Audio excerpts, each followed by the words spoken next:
दोस्तों नमस्कार। मैं ज्ञानेंद्र झा अपने YouTube चैनल के माध्यम से आपका स्वागत करते हुए तो कल एक 10वीं क्लास का लड़का मेरे पास आया। मेरे मोहल्ले में मेरे घर के पास का था। उसने मुझसे पूछा कि सर मेरे में कुछ ऐसी डिमेरिट्स है जिसे मैं छोड़ ही नहीं पा रहा हूँ। मैं छोड़ना तो चाहता हूँ, मैं छोड़ नहीं पा रहा हूँ। तो मैंने उससे एक कहानी समझाया। उस कहानी के को मैं आपके सामने में रख रहा हूँ। उस बच्चे को मैंने कहा, उस लड़के को मैंने बताया कि एक समय की बात है, किसी दूर गांव में एक किसान रहता था। उसका एक बेटा था, बिल्कुल तुम्हारी तरह ही। किसान बहुत धनी था, लेकिन उसके बेटे की कुछ गंदी आदतें थी जिससे वह किसान बहुत परेशान रहता था। क्योंकि गंदी आदतों से हम ही केवल परेशान नहीं होते हैं, हमारे नातेदार, रिश्तेदार, अपने, ये सभी परेशान होते हैं। बहुत प्रयासों के बाद भी उसका बेटा बुरी आदतों को छोड़ने को तैयार नहीं था। वह धनी किसान एक दिन एक महात्मा के पास पहुंचा और महात्मा को सारी बातें बताई। महात्मा ने किसान को विश्वास दिलाया कि वह उसके बेटे की सारी गंदी आदतों को छुड़ा देंगे। बस एक बार वो उसको महात्मा के पास लेकर आए। किसान अपने बेटे को लेकर महात्मा के पास पहुंचा। महात्मा ने उसके बेटे का हाथ थामा और जंगल लेकर चले गए, जहां पर बहुत से पेड़ पौधे मौजूद थे।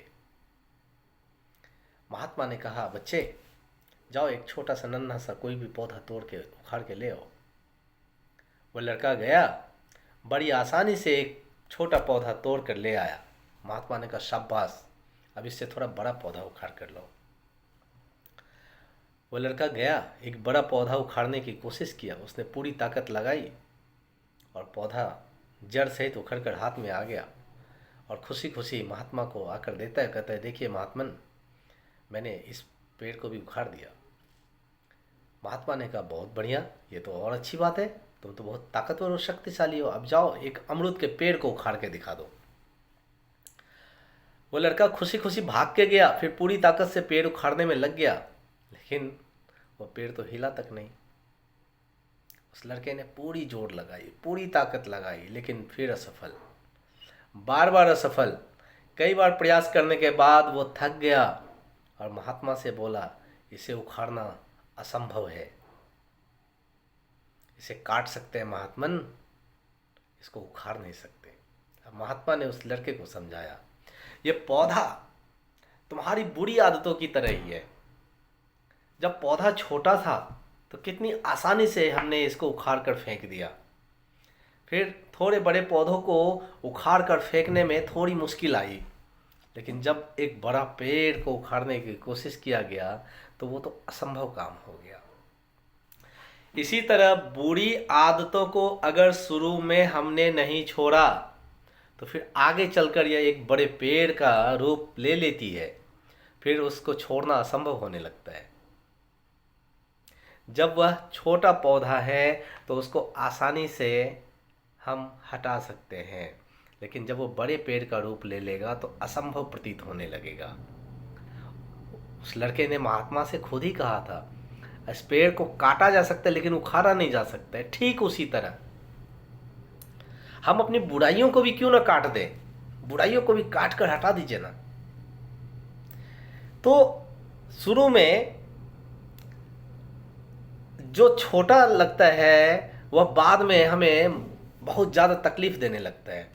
उस लड़के को यह बात समझ में आ गई और फिर उसी दिन से उसने सारी गंदी आदतों को छोड़ने का फैसला ले लिया। ठीक वही जैसे कि मेरे द्वारा समझाने के बाद उस लड़के ने भी लिया। दोस्तों, अक्सर ऐसा समाज में देखा जाता है, बहुत सारे लोगों में बहुत सी बुरी आदतें होती हैं। स्मोकिंग करते हैं, ड्रिंक करते हैं, गुस्सा, स्वार्थ, लोभ, लालच, घमंड, चोरी, छीना झपटी, धोखा देना, फ्लर्ट करना। लोग इन गंदी आदतों से छुटकारा भी पाना चाहते हैं, लेकिन वो चाहकर भी इससे दूर नहीं जा पाते, छोड़ नहीं पाते, क्योंकि उनकी ये आदतें एक विशाल पेड़ का रूप ले चुकी हैं जिनको उखाड़ना तो संभव प्रतीत होता ही नहीं है। तो दोस्तों, बुरी आदतों को पेड़ न बनने दें, जल्द ही उसे उखाड़ फेंकें और अगर वो पेड़ का रूप ले चुका है तो उसको उखाड़ने के बजाय उसको काटने की कोशिश कीजिए। धीरे धीरे धीरे धीरे वह स्वतः समाप्त हो जाएगा। धन्यवाद।